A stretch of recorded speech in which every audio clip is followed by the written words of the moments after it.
يا سيدي إذا بنزل أسد لحتى أصيح صوت في نص المطار. شوف، وأنا قد التحدي. إذا ما بصيح صوت بنص المطار ما بكون اسمي يمان.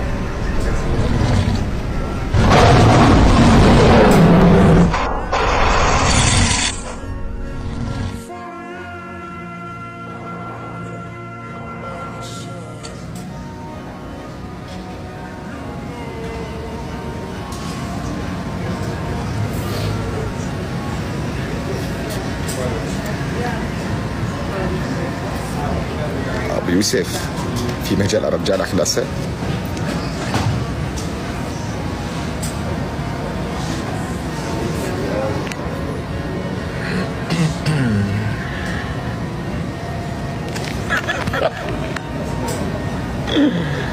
أبو يوسف شلون بقدر أرجع لك